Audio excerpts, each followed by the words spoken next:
우리 많이 나오시지는 않았지만 그래도 나오셨네요. 우리 한번 좌우 옆분과 인사 나누실 때 사랑합니다, 축복합니다 인사 나눕시다. 그리고 실시간 영상으로 예배드리는 우리 사랑하는 모든 성도님들 사랑하고 축복합니다.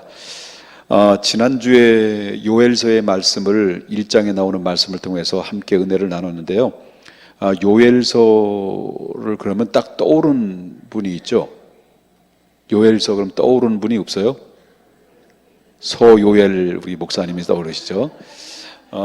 요엘이라는 분은 구체적으로 구약에서는 요엘 선지자에 대해서 설명이 잘 안 나옵니다만은 아마 남유다의 정말 가장 어려운 시기에 영적인 암흑의 그 어두운 그런 상태 속에 놓여 있을 때 하나님의 부름을 받아서 요엘 선지자는 이스라엘 백성들에게 선포되는 경고의 메시지를 전했던 것을 보게 됩니다.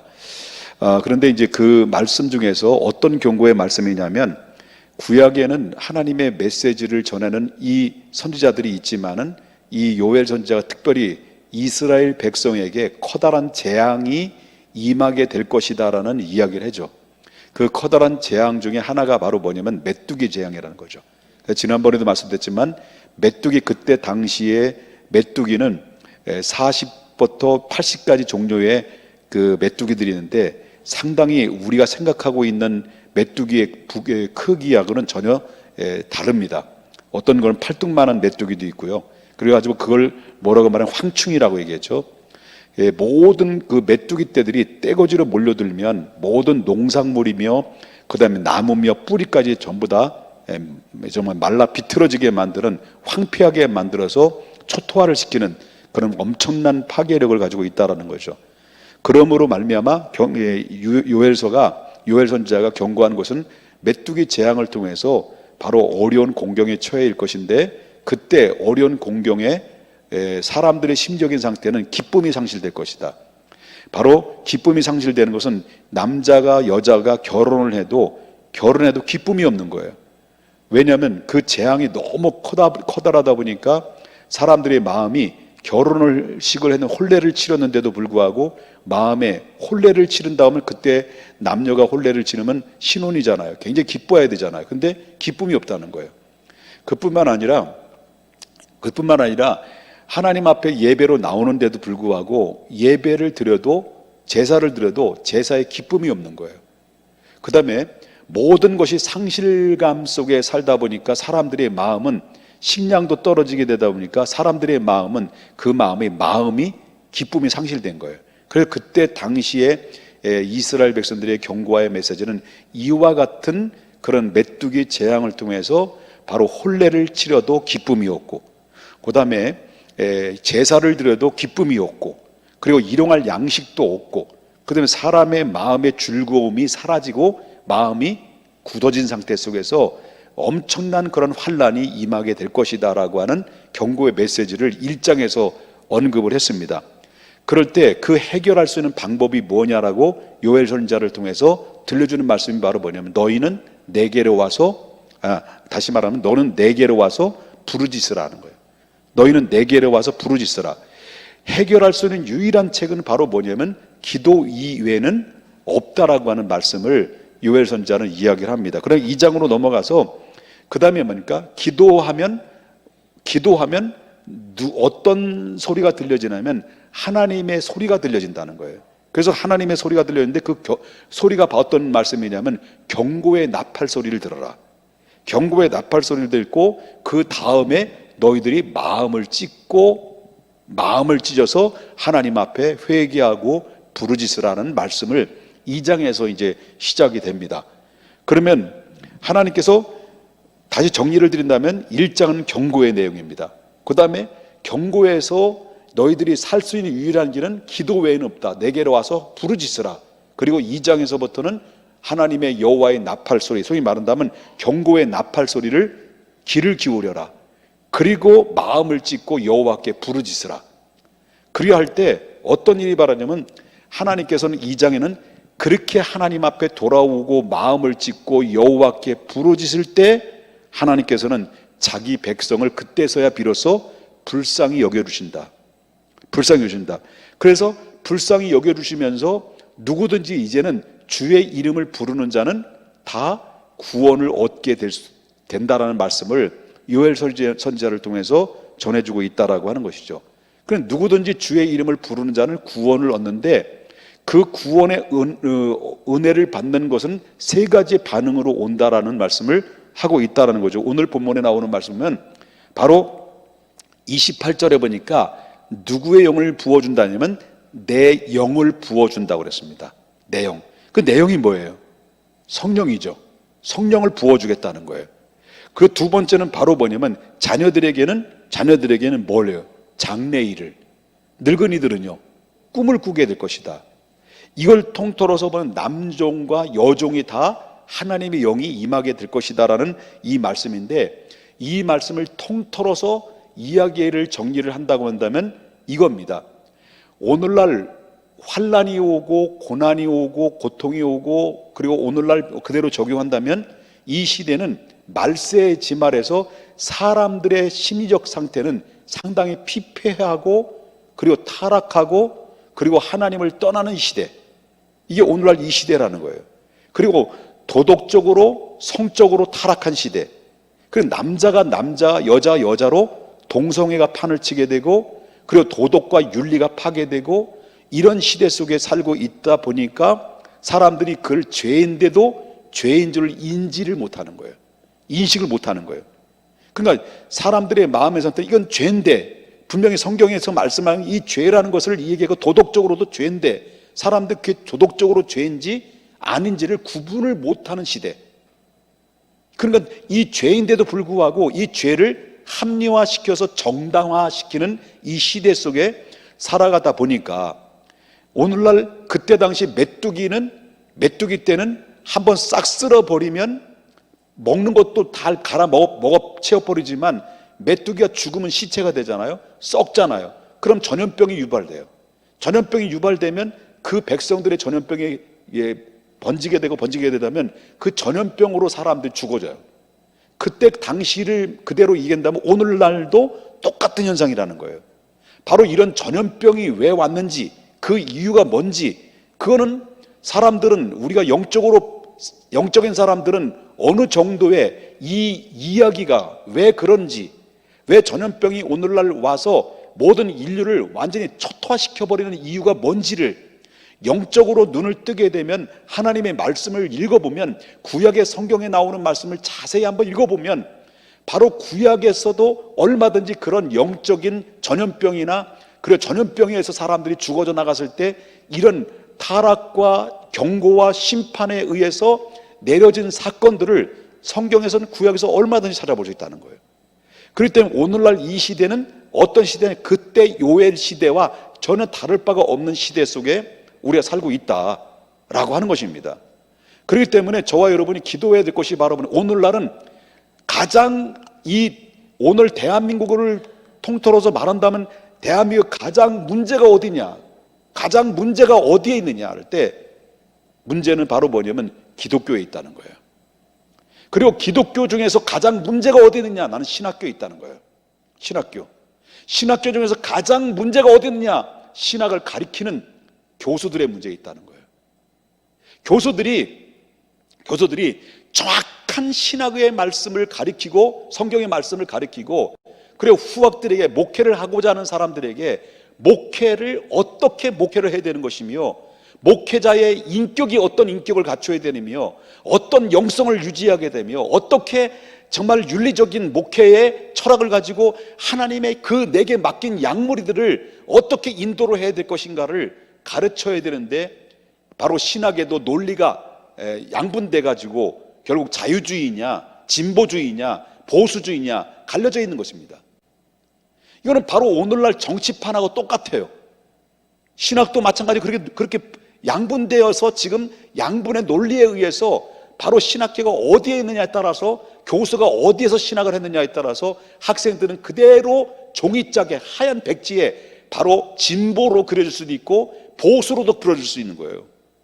그러니까 가장 우리가 이 시대에 가장 한국교회를 점점 바로 희석시키고 근본적인 본질을 희석시키게 되는 것은 바로 신학교 교수들이 바로 서야 되고 정신 차려야 된다. 나는 그렇게 믿고 있는 사람이에요. 신학교 교수님들이 저한테 찾아와서 당신 그따위를 할 거야 라고 할 사람도 없겠지만, 나 같은 사람에게 저는 그렇다고 생각하게 돼요. 그 다음에 중요한 것은 바로 뭐냐면 신학생들을 위해서 기도해야 돼요. 바로 그 밑에서 처음에는 하얀 백지를 들고 신학교 들어간 거예요. 하얀 백지, 정말 순수하고 깨끗하고 열정을 가지고 하나님 앞에 목회자로서 쓰임 받겠습니다, 하나님 앞에 서원하여서 하나님 앞에 신학교를 결단하고 들어갔는데 어떻습니까? 그 백지 속에 까만 그림이 그려지고 파란 그림이 그려지고 찢어진 그림이 그려져서 오히려 순수성이 잃어버리고, 그리고 신학교 오늘날 신학교들마다 화장실에 재터리가 없는 화장실이 없을 만큼 이렇게 퇴색되어져 가고 있는 이 현실을 바라보면서 너무 가슴 아프다라는 거죠. 신학교는 다 그런 건 아닙니다. 아세아 신학교는 아니야. 맞는지 모르겠어요. 안 가봐서. 내가 검사 보면 다 나와. 그러니까 이런 밑에서 신학을 공부하고 이런 정말 비인간적인 그런 모습들로 비판적인 의식만 가득하게 채워진 사람들이 목회 현장에 딱 들어가서 부교역자로 들어갑니다. 그럼 부교역자들이 바로 담임 목사의 설교가 들려옵니까? 겸손함이 있겠습니까? 없는 거예요. 한국교회 다 썩었다 로부터 시작해가지고 한국교회 목사가 문제다라고 비판을 늘 듣다 보니까 부교역자가 와서 하나님 목사님 담임 목사의 설교를 들어도 담임 목사의 설교를 어떻게 봅니까? 선입감으로 색안경으로 써가지고 까만 안경으로 까만 안경으로 쓰기엔 까맣게 보이고, 그렇게 하다 보니까 점점 가면 갈수록 바로 뭐냐면 피폐해지고, 그리고 영적인 암흑 속에서 계속해서 끝없이 추락되는 그런 모습들을 발견하게 된다라고 하는 것입니다. 이게 오늘 가슴 아픈 일이에요. 그러다 보니까 그런 가운데서 이미 마음에 굳어지고 영적으로 굳어진 상태 속에서 나가서, 여러분 보세요. 이제 부교역자 자리를 얻으려고 해도 이제는 서울 강남권이나 서울 도시권에 다 부교역자들을 글로 원서 이력서를 내려야지 여기 평택 지방에 내려올 생각을 안 해요. 그래서 여러분 알다시피 우리 부교역자가 나가시는 바람에 여러분 이력 그걸 말아요. 뭐라 그래요? 이력 말고 왜 구인 광고를 있는 대로 다 내봤어요. 냈는데 이제 젊은 사람들, 똑똑한 사람들은 다 강남권으로 가고, 더 대우 좋고 뭐 이런 데 다 좋은데 훌륭한 목사님 밑에로 가려는 사람들은 다 글로 가고, 이력서를 쭉 받아왔는데 엄청나게 왔더라고. 이력서는 왔는데, 죄송합니다만은 이거 오늘 저기 녹화는 하지 마세요. 어차피 작정하고 나온 거니까. 이력서를 나왔어요. 이력서를 나오는데 61년생은 저보다 2살을 어린 사람이에요. 그러면 68년생. 그리고 어떤 여자 전도사님이 이력을 해서 전화를 했더니 장난쳤더라고요. 장난친 거예요. 그냥 넣어봤어요 그랬다는 거예요. 그러다 내가 그 전화상으로 이 싸가지 없는, 그러다 제 인격이 들어와가지고 그래서 얘기를 안 했지만 안 와요. 오늘날 제가 비판적인 얘기해서 죄송합니다만은 정말 오늘 이 시대에 이런 모습으로 굳어진 상태 속에서 목회 부름받아 나서니 어디든지 가오니까, 내가 시골에 불러도 하나님의 성령의 감동을 통해 나를 이끌면 어디든지 가는 것이 목회자의 길인데, 내가 선별해서 내가 좋은 환경 대우받고 파격적인 대우를 해도 안 와요. 그렇다는 거예요. 그래서 내가 결심한 게 있어. 앞으로 우리 교회 부교역자는 목사님들 자녀를 포함하여, 여기 소요엘 목사님 자녀니까 목사님 자녀를 포함하여 우리 교회 출신들로 잘 훈련시켜서 우리 부교역자를 세워야겠다. 그렇게 결심이 된 거예요. 누가 오는지, 어떤 신학을 사상을 가지고 있는지, 어떤 이념과 정치적인 사고를 가지고 있는지 이력서만 받아가지고는 모르겠더라고. 모르는 거예요. 그러니까 내가 잘 알고 있는, 여기 잘 믿음으로 성장하고 믿음으로 신학을 공부하고 그리고 잘 성장한 우리 교회 출신들이 이런 친구들을 잘 믿음으로 키워서 우리 교회 부교육자로 세우는 것이, 그것이 오히려 건강한 교회를 이루겠다, 그런 생각이 들더라고요.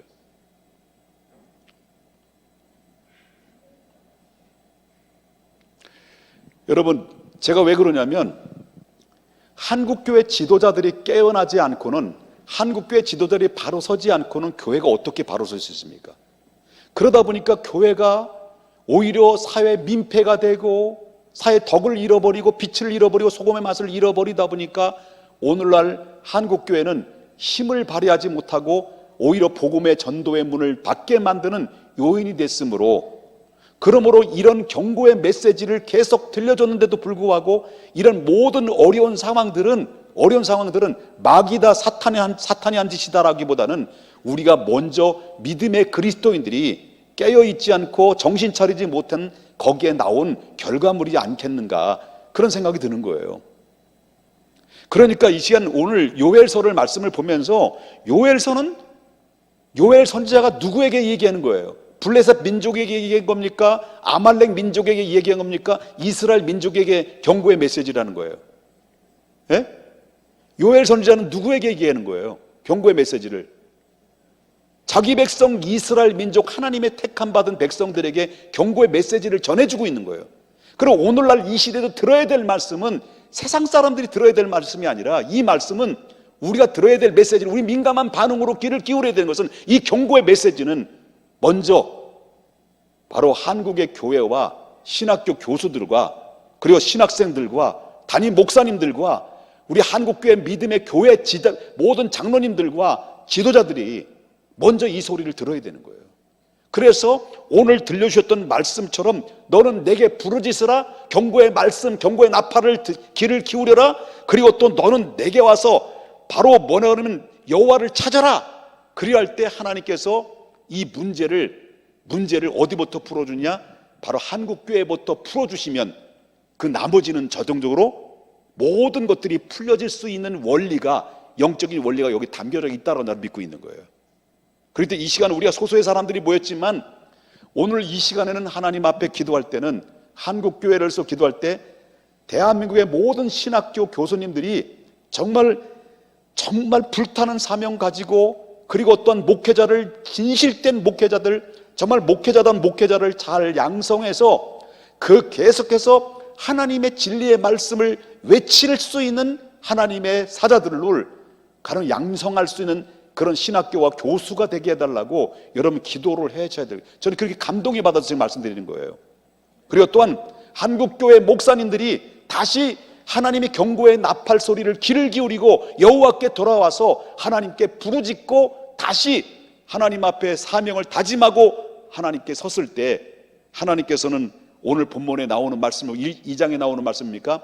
우리를 불쌍히 여겨주시고 긍휼히 여기셔서 성령의 능력으로 다시 덧입혀 주셔서 바로 다시 일어설 수 있고 회복시켜 주시고, 그리고 우리를 한국교회뿐만 아니라 전 세계를 향해서 하나님의 뜻이 이루시고 성취되게 하신다는 약속의 말씀으로 오늘 말씀을 받습니다.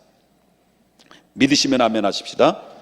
그렇기 때문에 이 말씀은 어떤 말씀이냐면, 여러분 알다시피 사도행전 2장에 보게 되면 여러분 이 베드로가 설교를 했잖아요. 설교를 할 때 유대인들을 향해서 뭐라고 말했습니까? 요엘서 2장에 나오는 말씀을 인용해서 말세에 내가 새 영을 부어주리니, 말세에 하나님이 영을 부어주신다는 이 말씀을, 요엘서가 예언했던 말씀을 바로 뭐냐면, 베드로는 그때 오순절 마가의 다락방에 성령이 임했을 때 그 요엘이 이야기했던 것이, 서요엘이 아니고요, 그 요엘이 이야기했던 것이 오늘 지금 이 순간에 성취된 사건이다 라는 것을 이 베드로가 얘기했다는 거예요. 그러면 그 성령의 역사는 그 베드로의 오순절 마가다락방의 역사만 있는 것이 아니라, 여러분 우리 모두 120명 문도가 성령의 은혜를 깨닫고 하나님의 능력을 구하고 약속된 성령을 달라고 보내달라고 120명 문도가 열심히 기도하고 열심히 부르짖었을 때, 하나님이 요엘서의 말씀처럼 불쌍히 여겨주셔서 하나님이 영을 부어줄 때 남녀가 구원받고 그리고 젊은이들과 늙은이들이 꿈을 꾸고 환상을 보고 미래를 볼 수 있는 그런 놀라운 역사가 임했던 것처럼, 그때 요엘서가 얘기했던 것처럼 바로 오늘 오순절 마가다락방은 이렇게 부르짖고 이렇게 하나님을 찾았을 때 그 요엘서가 예언했던 그 예언의 성령의 영이 바로 지금 임했다. 그럼 오늘 저와 여러분 이 시대는 오순절 마가다락방의 성령의 영은 바로 오늘도 저와 여러분이 회개하고 주님 앞에 돌아가고 우리 하나님 앞에 기도하고 하나님 경고의 말씀을 듣고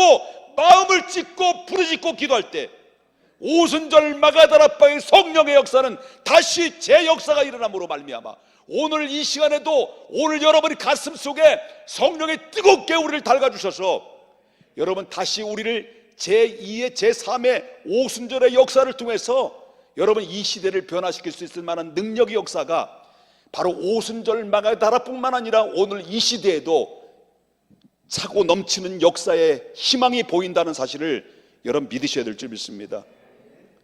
그렇기 때문에 요엘서의 예언은 오순절 마가다락방에 성취된 사건이고, 오순절 마가다락방에 베드로가 이야기했던 이야기는 그때 당대 일회성만의 이야기가 아니라, 물론 바로 성령의 역사, 방언의 역사는 정도의 차이는 있지만 성령의 역사와 성령의 움직임과 성령의 인도하심은 과거나 현재나 미래나 다를 바가 없이 지금도 존재하시고 여러분들을 압도하시고 냉랭한 가슴에 성령의 불을 질러서 다시 우리를 깨우치고 다시 일어나게 하시고 다시 바라보게 하시고 다시 나아갈 수 있는 하나님의 성령의 역사는 지금도 역사하고 있다는 사실을 믿으셔야 될 줄 믿습니다.